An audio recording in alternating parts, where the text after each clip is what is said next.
Massachusetts, right here at the harbor. And right behind me, you see the Mayflower, the original Mayflower 2, the Mayflower 2, which was a ship that was built in 1957. It's a replica of the original Mayflower that, of course, brought the Pilgrims here to Plymouth back in 1620. Now, I think there's a lot of reverence toward the Mayflower, and I understand that, but I think there are a lot of misunderstandings also about the Mayflower. The Mayflower was not a ship that was owned by the Pilgrims. It was a merchant ship, a cargo ship, and packed with 102 passengers, of course, that were coming here. And this was all a contract. It was just for business reasons. In fact, in April of 1621, as the weather got better, the Mayflower returned to England, never to come back to America again. And just continued its work as a cargo ship. Now, on board the Mayflower also, which is kind of interesting, of course, is you had the Pilgrims, but you also had about half of them that were referred to as strangers, who were not part of this religious group that was coming to the New World. They were just businessmen. They were hoping to make some money. And so it was a joint venture, and that was how the Pilgrims were able to make the trip in the first place.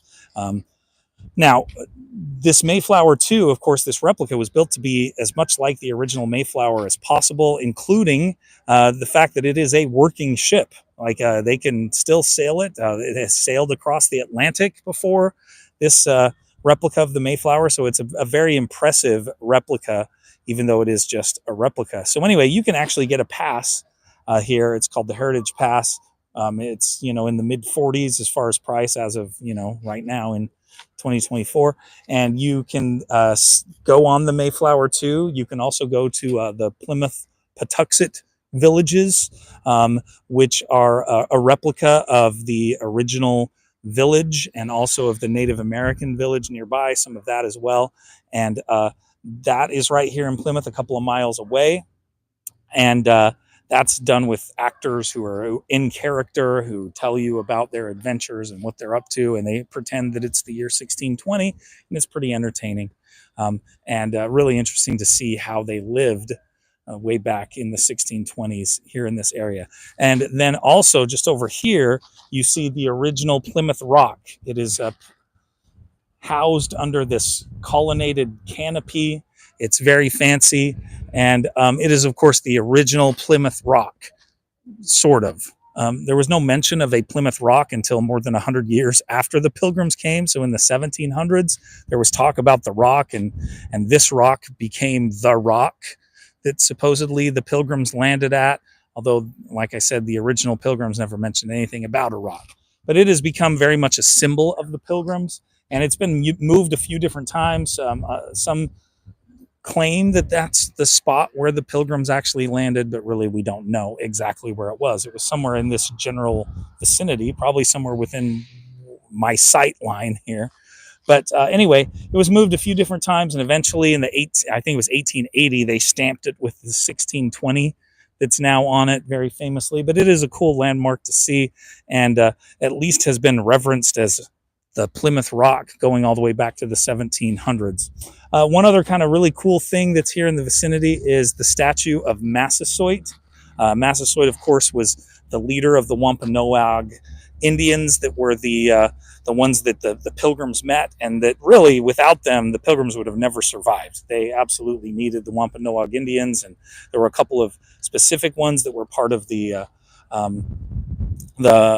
Patuxet and the Pokanoket tribes. You had Samoset and Squanto, who both spoke English, Squanto especially well, and he was a big part of helping them. And part of the reason that they ended up settling here is it was a great harbor, but it's also great land that was already cleared, and that's because this is where Samoset's tribe had been living until they were all wiped out by a plague. And in the meantime, he wasn't there because he had been taken as a slave and back to Europe and was living in England for a while before coming back here to his homeland. And then just a few years later is when the Pilgrims arrive, or a short time later. So anyway, that statue of Massasoit is by Cyrus Dallin.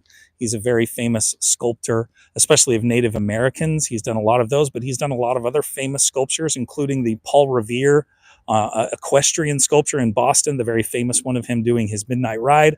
And then Cyrus Dallin, another very famous sculpture of his, is the angel Moroni that sits atop the Salt Lake Temple. That's the temple of the Church of Jesus Christ of Latter-day Saints in Salt Lake City. So very famous sculptor, and a great sculpture of Massasoit, the chief of the Wampanoag. So Plymouth is great. There's one other site that we're going to see today that's part of that Heritage Pass. You get the Mayflower 2, you get the Plymouth Patuxent Village, and then you also get to see the grist mill, the Plymouth grist mill. And we haven't been to that yet, but we're going to be going there shortly. So we're looking forward to that. And we'll maybe, have to. Well, one other last thing that I wanted to say. I know I'm kind of rambling here. It's the most beautiful day you could ever imagine here as well. I mean, the sun is shining. There's a slight breeze. It's a lot different than Phoenix, where we're coming from, where it was 106 the other day, the hottest day in the history of October in Phoenix. Nice to be here. It's like 60 degrees. It's great. All right, well, that's it from Plymouth.